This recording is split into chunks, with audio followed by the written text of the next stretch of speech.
सपने वो नहीं होते जो आप सोने के बाद देखते हैं।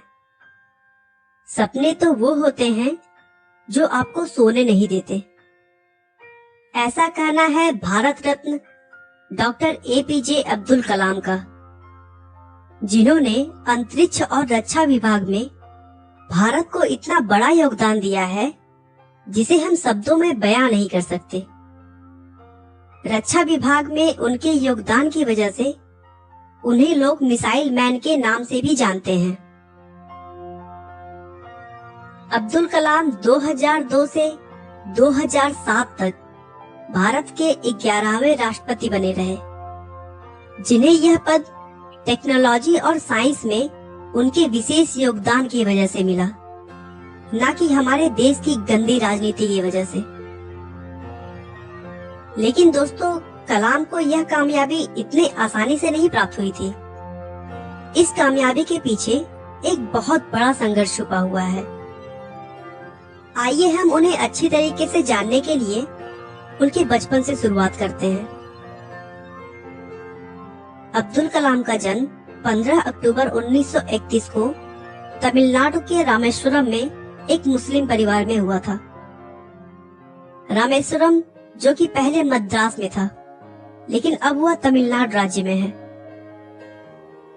उनके पिता जैनुल अबिदीन एक नाविक थे जो रामेश्वरम आए हिंदू तीर्थयात्रियों को एक छोर से दूसरे छोर तक ले जाते थे।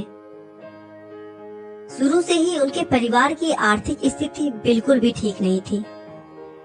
कैसे भी करके 2 वक्त का खाना मिल जाए वही ज्यादा हुआ करता था। आर्थिक स्थिति अच्छी न होने की वजह से अब्दुल कलाम को छोटी उम्र में ही काम करना पड़ा।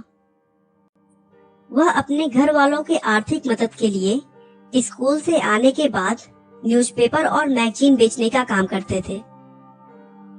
इतने परिश्रम के बाद भी वह अपना पढ़ाई में पूरा ध्यान लगाते थे। उनके अंदर हमेशा कुछ नया सीखने की भूख रहती थी। उन्होंने अपनी स्कूल की पढ़ाई पास के ही एक साधारण से स्कूल से पूरी की और उसके बाद तिरुचिरापल्ली के सेंट जोसेफ कॉलेज में एडमिशन ले लिया, जहां से उन्होंने सन 1954 में भौतिक विज्ञान से ग्रेजुएशन किया।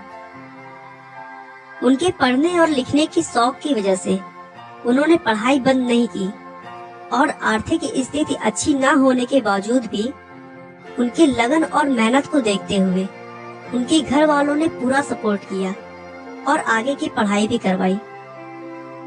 वह पढ़ाई के लिए 1955 में मद्रास आ गए, जहां मद्रास इंस्टीट्यूट ऑफ टेक्नोलॉजी से उन्होंने अंतरिक्ष विज्ञान या फिर इंग्लिश में कहा जाए तो एयरोस्पेस इंजीनियरिंग की पढ़ाई की।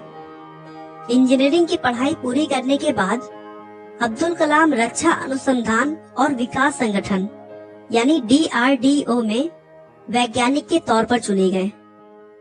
वहां पर कलाम ने अपने कैरियर की शुरुआत भारतीय वायुसेना के लिए एक छोटे से हेलीकॉप्टर का डिजाइन बनाकर किया, लेकिन DRDO में काम करके उन्हें संतुष्टि नहीं मिल रही थी। DRDO में एक सीमित काम होता था जो कि रोज रोज दोहराना होता था और कलाम एक सीमित काम तक बंधे नहीं रहना चाहते थे। कुछ वर्षों तक काम करने के बाद 1969 में उनका ट्रांसफर भारतीय अनुसंधान संगठन यानी इसरो में हो गया। यहाँ पर वो भारत के सैटेलाइट लॉन्च परियोजना के डायरेक्टर के तौर पर नियुक्त किए गए थे। उस परियोजना को उन्होंने बखूबी सफलतापूर्वक पूरा किया और तभी उन्हें यह एहसास होने लगा कि शायद मैं इसी काम के लिए बना हूँ। उसके बाद से उन्होंने कभी भी पीछे मुड़कर नहीं देखा और एक के बाद एक शक्तिशाली मिसाइलें भारत को दी और दुनिया को दिखा दिया कि हम भारतीय भी किसी से कम नहीं हैं। एक अद्भुत वैज्ञानिक के तौर पर उनकी उपलब्धियों को देखते हुए 2002 में उन्हें राष्ट्रपति पद का उम्मीदवार बनाया गया और 2007 तक उन्होंने बखूबी अपने कार्यों को पूरा किया। अब उनकी उम्र काफी ढल चुकी थी।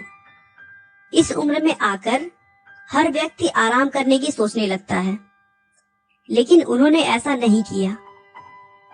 वह कई जगहों पर प्रोफेसर के तौर पर कार्यरत रहे और अपना पूरा समय नवयुवकों के मार्गदर्शन में लगा दिया। मानवता की भलाई और मनुष्य का जीवन अधिक सफल बनाने के लिए अब्दुल कलाम जी ने अपना पूरा जीवन समर्पित कर दिया और 27 जुलाई 2015 को अध्यापन कार्य के दौरान ही उन्हें दिल का दौरा पड़ा और वो हमें छोड़कर चले गए। दोस्तों, अब्दुल कलाम का कहना है कि जीवन में कठिनाइयां हमें बर्बाद करने नहीं आती हैं, बल्कि यह हमारी छुपी हुई सामर्थ्य और शक्तियों को बाहर निकालने में हमारी मदद करती हैं। कठिनाइयों को यह जान लेने दो कि आप उससे भी ज्यादा कठिन हो। आपका बहुमूल्य समय देने के लिए बहुत बहुत धन्यवाद। इस वीडियो को लाइक करके आप हमारा मनोबल बढ़ा सकते हैं। मैं हर रोज एक नई इंस्पिरेशनल और मोटिवेशनल वीडियो के साथ आता हूँ। दोस्तों, अगर आप हमारी वीडियो को मिस नहीं करना चाहते तो कृपया चैनल को सब्सक्राइब कर लें। आपको यह कहानी कैसी लगी हमें कमेंट करके जरूर बताएं। धन्यवाद।